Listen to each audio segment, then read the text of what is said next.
2029ஆம் ஆண்டு மக்களவைத் தேர்தலில் தெலுங்கானாவில் உள்ள 17 மக்களவை தொகுதிகளில் 15 இடங்களை காங்கிரஸ் கைப்பற்றும் என்றும் அடுத்த சட்டமன்ற தேர்தலில் காங்கிரஸ் 100 சட்டமன்ற தொகுதிகளை கைப்பற்றும் என்றும் தெலங்கானா முதல்வர் ரேவந்த் ரெட்டி தெரிவித்துள்ளார்.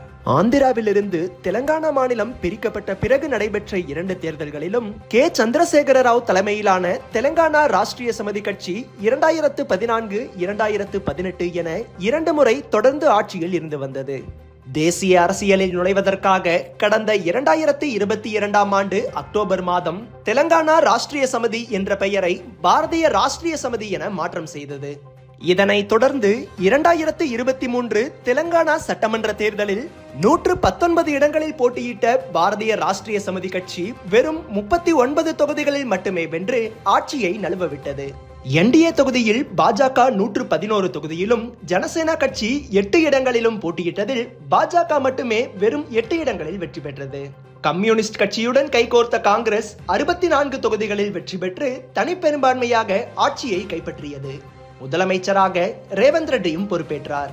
அதனைத் தொடர்ந்து நடைபெற்ற 2024 மக்களவைத் தேர்தலில் தெலங்கானாவில் மொத்தமுள்ள 17 தொகுதிகளில் பாஜக 8 இடங்களிலும் காங்கிரஸ் 8 இடங்களிலும் ஏஐஎம்ஐஎம் கட்சி 1 இடத்திலும் வெற்றி பெற்றது.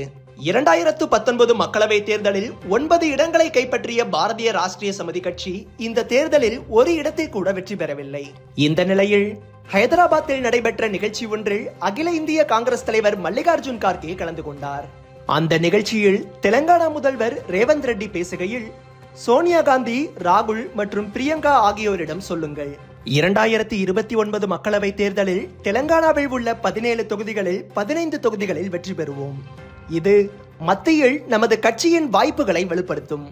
2023ஆம் ஆண்டு செப்டம்பர் 17ஆம் தேதியன்று ரங்காரெட்டியில் நடந்த பொதுக்கூட்டத்தில் தெலங்கானாவில் காங்கிரஸை ஆட்சிக்கு கொண்டு வருவதாக சோனியா காந்திக்கு நான் உறுதியளித்தேன். அதை நாங்கள் செய்தும் காட்டினோம். அதே போல அடுத்த சட்டமன்ற தேர்தலில் காங்கிரஸ் 100 தொகுதிகளை கைப்பற்றும் என நான் இங்கு உறுதியளிக்கிறேன். நான் குறிப்பிட்ட இடத்தை விட ஒரு தொகுதி குறைவாக வென்றால் கூட நீங்கள் என்னை கேள்வி கேட்கலாம் என்றும் அந்த மேடையில் தெரிவித்துள்ளார். தொண்டர்களே, நீங்கள் தேர்தலில் போட்டியிடுவதற்கான நேரம் வந்துவிட்டது. கிராம பஞ்சாயத்து தேர்தல் முதல் எம்பி தேர்தல் வரை உங்கள் வெற்றிக்கு நான் உறுதுணையாக இருப்பேன். டெல்லிக்கு சென்று நீங்கள் சீட் கேட்க வேண்டிய அவசியம் இல்லை. தீவிரமாக செயல்படும் தொண்டர்களின் வீட்டு வாசலுக்கே வந்து சீட் கொடுப்போம். நீங்கள் செய்ய வேண்டியதெல்லாம் காங்கிரஸ் அரசின் திட்டங்களை மக்களிடம் எடுத்து சொல்லுங்கள். சமூக வலைதளங்களில் எதிர்க்கட்சிகள் செய்யும் தவறான பிரச்சாரங்களை எதிர்த்து பேசுங்கள் என்றும் தெரிவித்துள்ளார்.